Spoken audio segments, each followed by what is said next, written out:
5 సెకన్లలో మీ heart scanning పూర్తి చేసి 640 స్లైస్ సిటీ ఇప్పుడు మీ మెడికవర్ హాస్పిటల్స్ ఫైనాన్షియల్ డిస్ట్రిక్ట్ లో.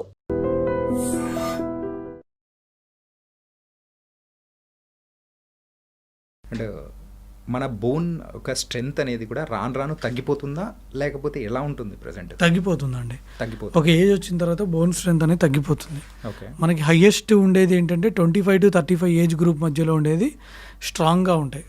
వన్స్ మీరు 50కి వచ్చారు 60కి వచ్చారంటే ఆటోమేటిక్గా మీ బోన్స్లో బలం తగ్గిపోతుంది. మరి ఆ బోన్ స్ట్రాంగ్గా ఉంచుకోవాలంటే ఏం చేయాలి సార్? బోన్ స్ట్రాంగ్గా ఉంచుకోవాలి అంటే నెంబర్ 1 ఆల్కహాల్కి స్మోకింగ్కి దూరంగా ఉండాలి. ఓకే. నెంబర్ 1.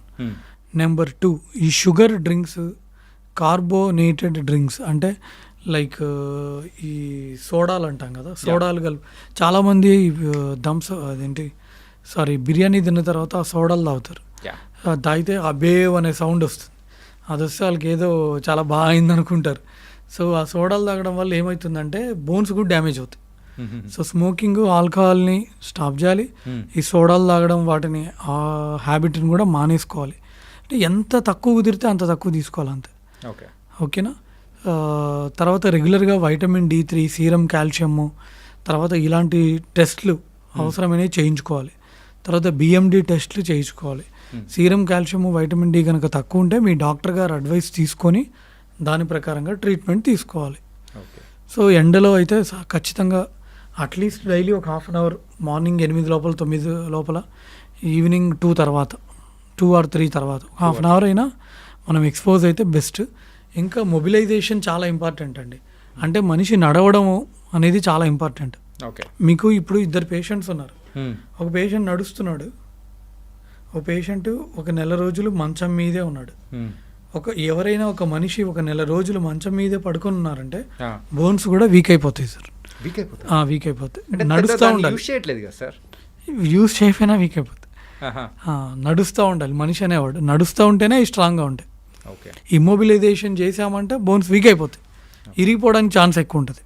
స్ట్రెంత్ అనేది కూడా తగ్గిపోతుంది. Yes sir. సో అందుకని వాళ్ళు నడవడానికి ప్రయారిటీ ఇవ్వాలి. సార్, ఈ బోన్స్ మనకు స్ట్రాంగ్గా ఉండడం కోసం ఏ కైండ్ ఆఫ్ ఫుడ్ కానీ ఇలాంటివి తీసుకుంటే బెటర్ అంటారు? చాలా మంచి క్వశ్చన్ అడిగారు సార్. నన్ను చాలామంది పేషెంట్స్ అడిగేది ఇదే, సార్ బోన్ స్ట్రెంత్ అవ్వడానికి నేను ఏ ఫుడ్ తీసుకోవాలని అడుగుతారు. నేను వాళ్ళకి ఏం చెప్తానంటే ఇది రెండుగా చెప్తాను.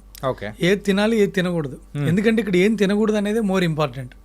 లైక్ కూల్ డ్రింక్స్, తర్వాత ఈ ప్యాక్డ్ ఫుడ్స్ నిజంగా బోన్స్కి మంచిది కాదండి. మీరు అనుకోవచ్చు అదేం సార్ కూల్ డ్రింక్స్ వల్ల ఏమవుతుంది, ఈ ప్యాక్డ్ ఫుడ్స్ వల్ల ఏమవుతుంది అంటే దెర్ ఆర్ మెనీ స్టడీస్. ఈ వీటిల్లో ఉండే ఈ కెమికల్స్ వల్ల బోన్స్ అనేవి డ్యామేజ్ అవుతున్నాయి, బోన్స్ ఎఫెక్ట్ అయిపోతున్నాయి. బోన్ యొక్క రిసార్ప్షన్, మనకి బోన్ ఎలా ఉంటుందంటే సార్ కంటిన్యూస్గా ఫామ్ అవుతూ ఉంటుంది, కంటిన్యూస్గా రిసార్ప్షన్ అవుతూ ఉంటుంది. అంటే కొత్త బోన్ వస్తూ ఉంటుంది, కొంచెం ఆస్టియోబ్లాస్ట్స్ ఉంటాయి, ఆస్టియోక్లాస్ట్స్ ఉంటాయి, ఆస్టియోసైట్స్ ఉంటాయి. ఆస్టియోబ్లాస్ట్ ఏం చేస్తుంది అంటే కొత్త బోన్ ఫామ్ చేస్తుంది. ఆస్టియోసైట్ ఏం చేస్తుందంటే బోన్ హెల్త్ మెయింటైన్ చేస్తుంది. ఆస్టియోక్లాస్ట్ ఏం చేస్తుందంటే బోన్ని లాగేసుకుంటుంది, రిజార్ప్షన్ అంటాం. ఓకేనా.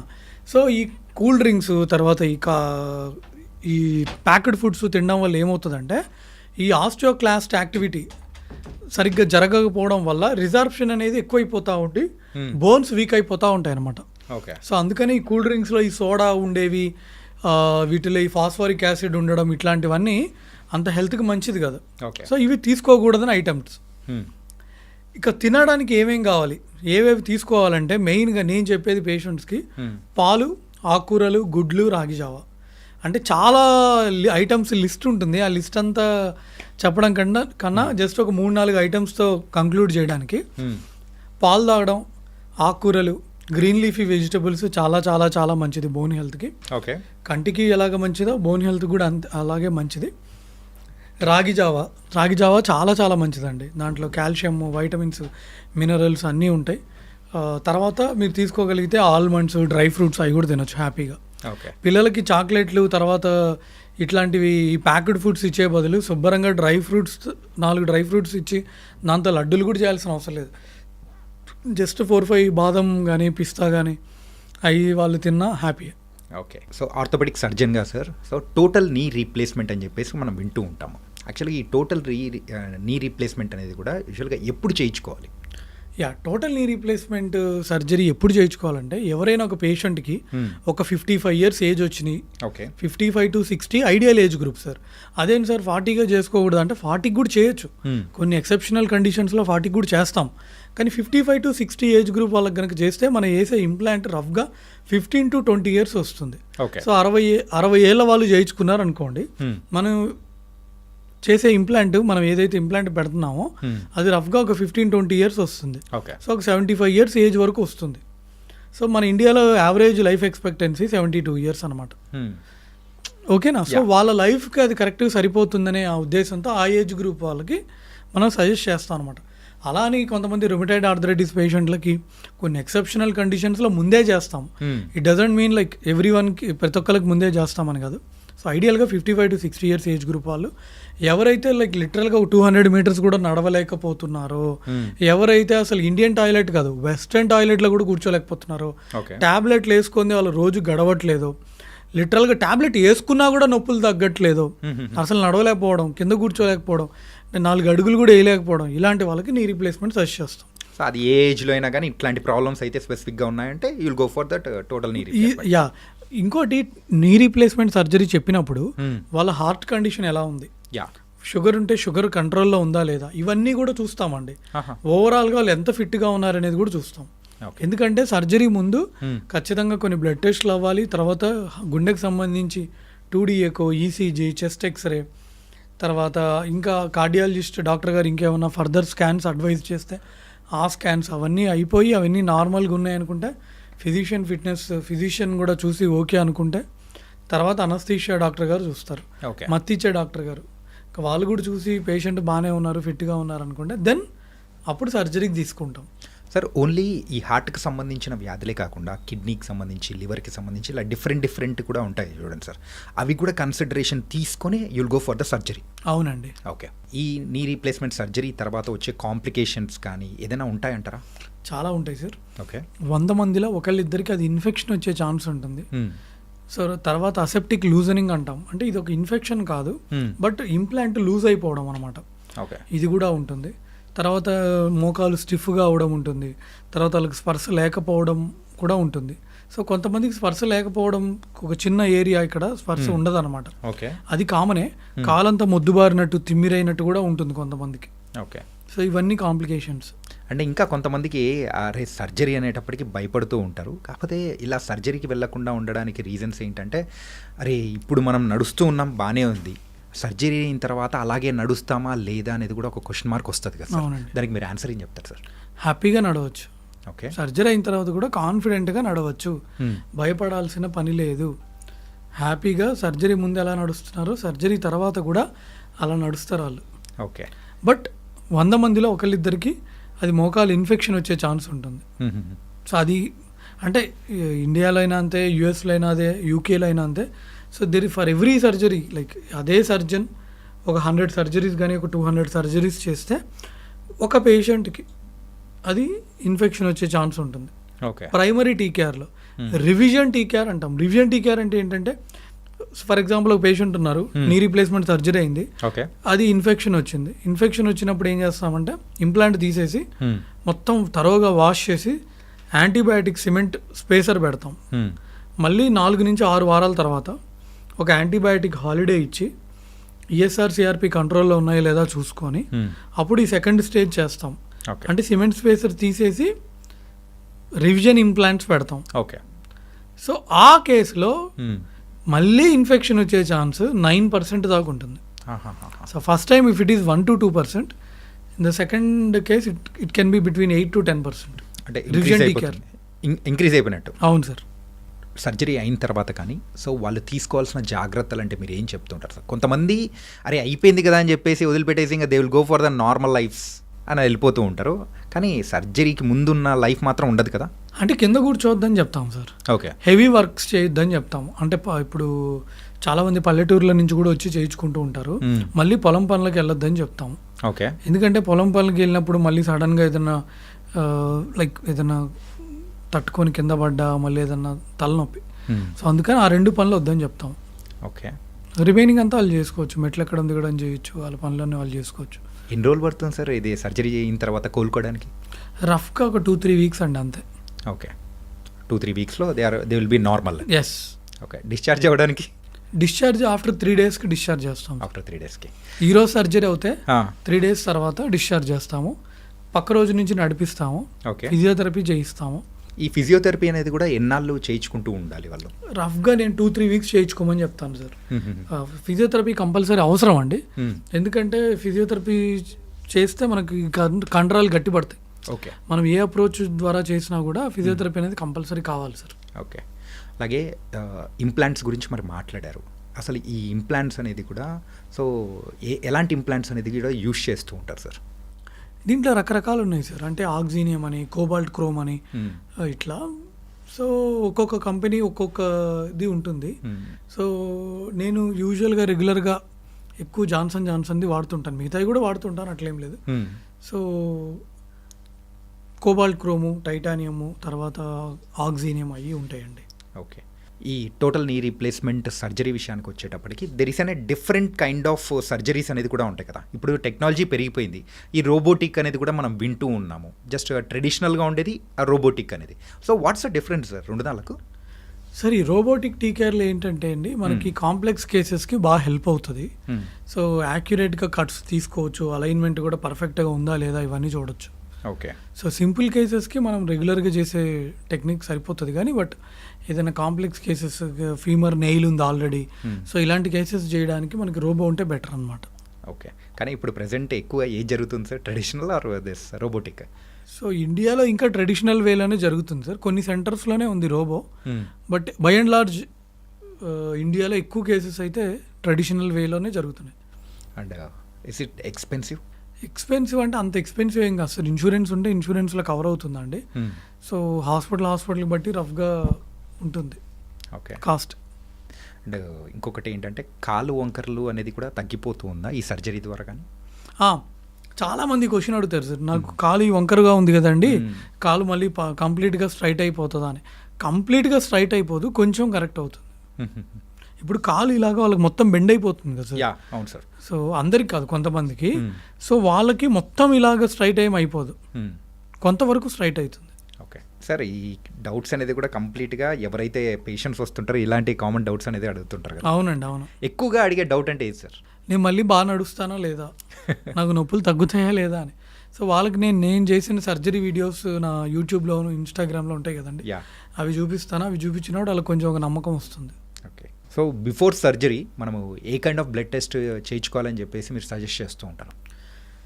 కొన్ని టెస్ట్లు ఉంటాయండి, లైక్ సిబిపి, తర్వాత ఏదైనా ఇన్ఫెక్షన్ ఉందా లేదా అని చూసుకోవడానికి అవసరమైతే ఈఎస్ఆర్, సిఆర్పి, తర్వాత షుగర్ టెస్ట్లు, ఎల్ఎఫ్టి, ఆర్ఎఫ్టి, లివర్కి సంబంధించింది, కిడ్నీకి సంబంధించిన టెస్ట్, తర్వాత బ్లడ్ గ్రూప్ ఏంటి, తర్వాత ఎలక్ట్రోలైట్స్ ఎలా ఉన్నాయి, తర్వాత వాళ్ళ పీటీఐఎన్ఆర్, ఏపీటీటీ ఎలా ఉంది. సో ఇవి బేసిక్ టెస్ట్లు అనమాట. ఓకే, ఈ టోటల్ నీ రీప్లేస్మెంట్ గురించి అయితే మీరు చాలా చక్కగా వివరించారు. కాకపోతే ఇప్పుడు జనరల్గా ఎవరైనా కానీ బ్యాడ్మింటన్ కానీ టెన్నిస్ కానీ ఇలాంటి స్పోర్ట్స్ ఆడుతున్న టైంలో కూడా ఈ నీకి సంబంధించిన ఇంజురీస్ అనేది కూడా ఎక్కువగా జరుగుతూ ఉంటాయి. సో అలా జరగడానికి ద మెయిన్ రీజన్ ఏంటి సార్? అంటే వాళ్ళు అబ్నార్మల్ పొజిషన్లో ల్యాండ్ అయ్యారనుకోండి సార్, నీ జాయింట్ ట్విస్ట్ అయితే నీ లిగమెంట్స్ డ్యామేజ్ అవుతూ ఉంటాయి. ఓకే, అండ్ అక్కడ మెయిన్గా ఏ లిగమెంట్ అనేది కూడా ప్రాబ్లమ్స్ వస్తూ ఉంటాయి? ఎక్కువగా మేము కామన్గా చూసేది ఏసీఎల్ లిగమెంట్ అండి, anterior cruciate ligament tear. Okay, అవి మేము ఎక్కువ చూస్తూ ఉన్నాం. ఓకే, ఏంటి సార్ ఇది ఏసీఎల్ అంటే మెయిన్గా అంత క్రూషియల్ వెరీ ఇంపార్టెంట్ మన మోకాల్లో అంత ఇంపార్టెంట్గా? అవునండి, ఏసీఎల్ అంటే యాంటీరియర్ క్రూషియేట్ లిగమెంట్. అది ఫీమర్ వెనకాల నుంచి వచ్చి టిబియాకి యాంటీరియర్గా అతుక్కుంటుంది. ఓకే, సో మన టిబియా బోన్ ఏంటంటే టిబియాకి ఫీమర్కి ఒక ఇంపార్టెంట్ కనెక్షన్ అనమాట. అది ముందుకు పడిపోకుండా ఆపుతుంది. ఓకే ఓకే, టిబియా ముందుకి రాకుండా ఆపుతుంది. సో అందుకనే ఏసీఎల్ ఎప్పుడైతే చినిగిపోతుందో, ఏసీఎల్ ఏ పేషెంట్లకి అయితే చినిగిపోతుందో వాళ్ళకి యాంటీరియర్ డ్రాయర్ పాజిటివ్ వస్తుంది, టిబియా ముందుకు వచ్చేస్తూ ఉంటుంది. అది ఇన్స్టెబిలిటీ అంటాం. ఓకే, వాళ్ళు స్టెబిలిటీ ఉండదు వాళ్ళకి. అంటే నడుస్తారు సార్, కానీ రన్నింగ్, జంపింగ్, జాగింగ్ చేయమంటే చాలా ఇబ్బంది పడతారు. ఓకే, ట్రెక్కింగ్ చేయడానికి ఇబ్బంది పడతారు. సో అలా ఈ ఏసీఎల్ అనేది కూడా వెరీ ఇంపార్టెంట్ అని చెప్పేసి అన్నారు. దాన్ని బ్యాలెన్స్ అంటే పడిపోకుండా ఉండడానికి బ్యాలెన్స్ చేసే పార్ట్ అని చెప్పేసి కూడా అన్నారు. కాబట్టి సో దీనిలకు ఒకవేళ అది చిరిగిపోయినా కానీ దాని సర్జరీ ప్రాసెస్ అనేది ఎలా ఉంటుంది సార్? సార్ ఏసీఎల్ లిగమెంట్ ఎవరికైతే చినిగిపోతుందో, సో ఎవరికైతే ఇన్స్టెబిలిటీ ఉంటుందో, ఎవరికైతే నడవడానికి కష్టంగా ఉంటుందో, ఎవరికైతే మెట్లెక్కడం దిగడం కష్టంగా ఉందో ఇలాంటి వాళ్ళకి సర్జరీ చెప్తామండి. సో ఆర్థ్రోస్కోపీ ద్వారా చేస్తాం. ఇప్పుడు నీ రీప్లేస్మెంట్ అంటే ఇక్కడ నుంచి ఇక్కడ దాకా కోర్స్ చేస్తాం కదా. అవును. సో ఏసీఎల్ లిగమెంట్లో అలా కోయం అనమాట. జస్ట్ చిన్న అటు ఇటు చిన్న ఇన్సిషన్స్ పెట్టి లోపల కెమెరా పంపించి జాయింట్ అంతా చూసి ఎట్లా ఉంది, ఏసీఎల్ ఎట్లా ఉంది, పీసీఎల్ ఎట్లా ఉంది, మెనిస్కస్ ఎలా ఉంది, మీడియల్ మెనిస్కస్, లాటరల్ మెనిస్కస్, ఇవన్నీ చూస్తాం అనమాట. కీ హోల్ సర్జరీలో చేస్తాం. Keyhole surgery yeah. So మరి దానికి సంబంధించి ఎన్ని డేస్లో క్యూర్ అనేది కూడా అవుతూ ఉంటుంది? సో ఈరోజు సర్జరీ చేస్తే పక్క రోజు డిశ్చార్జ్ చేస్తామండి పేషెంట్ని. ఓకే. మరి దాని సక్సెస్ రేట్ సార్, యూజువల్గా ఈ సర్జరీస్ అనేది కూడా సక్సెస్ సార్ 100లో ఒకళ్ళకి ఎవరికైనా ఇన్ఫెక్షన్ రావచ్చు, కానీ ఇది చాలా సక్సెస్ఫుల్ సర్జరీ సార్. ఒక అన్స్టేబుల్ నీని స్టేబుల్ నీగా మార్చడమే మన లక్ష్యం ఇక్కడ. Okay okay. So ACL surgery చేసిన తర్వాత వాళ్ళు మళ్ళీ స్పోర్ట్స్ ఆడడానికి తయారయ్యేటట్టు మనం వాళ్ళని ప్రిపేర్ చేస్తాం. మళ్ళీ ఎన్ని రోజుల తర్వాత వాళ్ళు నార్మల్ లైఫ్లో లీడ్ చేయడానికి అవకాశం ఉంటుంది అంటారు? నార్మల్ అంటే ఆఫీస్ వర్క్ అంటున్నారా లేకపోతే స్పోర్ట్స్ విషయానికి వచ్చేట? స్పోర్ట్స్ అయితే వాళ్ళకి రఫ్గా 9 months టైం పడుతుంది. ఓకే. మళ్ళీ స్పోర్ట్స్ ఆడడానికి ఇప్పుడు క్రికెట్ పర్సన్ ఉన్నాడు, క్రికెట్ ప్లేయర్, తనకి ఏసీఎల్ సర్జరీ అయింది, మళ్ళీ వెళ్ళి క్రికెట్ ఆడడానికి ఇట్ విల్ టేక్ రఫ్లీ 9 months. అలా అని 1-2 months కూడా మామూలుగా ఆడొచ్చు సార్, అట్లా కాదు. సో ప్రాపర్గా వాళ్ళకి రీహాబ్ ప్రోగ్రామ్ అంతా చేసుకొని వెళ్ళడానికి టైం పడుతుంది. మరి దీనికి కూడా ఫిజియోథెరపీ అనేది కూడా కంపల్సరీ ఉంటుందా? ఫిజియోథెరపీ కంపల్సరీ ఉంటుందండి, ఒక 1 month వరకు ఉంటుంది. సో ఆఫీస్ వర్క్ అయితే 2 వారాల తర్వాత వాళ్ళ ఆఫీస్కి వాళ్ళు వెళ్ళిపోవచ్చు. Okay. Yeah. Work from home option లాగుంటే పక్క రోజు నుంచి వాళ్ళ వర్క్ కూడా చేసుకోవచ్చు, ఏం కాదు. ఓకే. అంటే దీనిలో ఏమైనా ఇంప్లాంట్స్ ఏమైనా వాడుతూ ఉంటారా? ఇంప్లాంట్స్ వాడతామండి. ఫీమర్ వైపు మనం ఒక అడ్జస్టబుల్ బటన్ వాడతాము, టిబియా వైపు స్క్రూ కానీ చిన్న డిస్క్ కానీ వాడతాము. Okay okay. యా. సార్ ఇలా ఈ స్క్రూ కానీ సో దానికి సంబంధించి ఇలా వాడుతున్న టైంలలో ఇన్ఫెక్షన్ అనేది కూడా మీరు అన్నట్టు కూడా 1% ఛాన్సెస్ అనేది కూడా ఉంటాయండి. అవునండి, అవును. సో అది కూడా రాకుండా ఉండాలి అని అంటే వాళ్ళు అంటే పేషెంట్స్ తీసుకోవాల్సిన జాగ్రత్తలు అంటే ఏం చెప్తారు మీరు? డ్రెస్సింగ్ చాలా జాగ్రత్తగా, అంటే ఏంటంటే కొంతమంది ఏముందిలే అని చెప్పుకొని అని వాళ్ళు ఎక్కడ పడితే అక్కడ డ్రెస్సింగ్ చేయిస్తూ ఉంటారు. సో డ్రెస్సింగ్ చాలా జాగ్రత్తగా చేయాలి. బై అండ్ లార్జ్ లైక్ మనం సర్జరీ ముందు కొన్ని వారాల ముందు స్మోకింగ్ ఇవి ఆపేయమని చెప్తాము. తర్వాత అన్ని షుగర్ కంట్రోల్లో ఉందా లేదో చూసుకుంటాము, ఒకవేళ షుగర్ పేషెంట్ అవుతే. ఓకే. తర్వాత ఖచ్చితంగా ఫిజిషియన్ డాక్టర్ దగ్గర నుంచి ఫిట్నెస్ తీసుకుంటాము. ఇప్పుడు ఏజ్ మోర్ దెన్ 40 ఉందంటే ఒకసారి కార్డియాలజీ ఒపీనియన్ కూడా తీసుకుంటాము. వాళ్ళకి అవసరమైన బ్లడ్ టెస్ట్లు అన్నీ చేయిస్తాము. ఆపరేషన్ థియేటర్లో తీసుకోవాల్సిన జాగ్రత్తలన్నీ మేము తీసుకుంటాం. సో సర్జరీ అయిపోయిన తర్వాత పేషెంట్ వైపు నుంచి అంటే లైక్ వాటర్ పోనీయకుండా చూసుకోవాలి. ఓకే. తర్వాత రెగ్యులర్గా డ్రెస్సింగ్స్కి రావాలి. ఎంత టైం పడుతుంది సార్ ఈ ఆపరేషన్ మొత్తం చేయడానికి? రఫ్గా 1.5 hours. 1.5 hour కంప్లీట్ అయిపోతుంది. ఓకే. ఇలాంటి సర్జరీస్ చేసే ముందు పేషెంట్స్కి యాజ్ ఏ డాక్టర్గా మీరు చెప్పే సజెషన్స్ కానీ భయపడకుండా ఉండడానికి మీరు చెప్పేది ఏం చెప్తుంటారు సార్? ఏం కాదండి, భయపడొద్దు. చాలా సర్జరీలు చేశాను ఇంతకుముందు, వాళ్ళు హ్యాపీగా నడుస్తున్నారు, మీరేం వరీ. అంటే చాలామందికి వాళ్ళు they come with lot of confidence and trust, they come with lot of belief. అంటే కొంతమంది మెంటల్ స్టేట్ అనేది కూడా చాలా డిఫరెంట్గా ఉంటుంది కదా.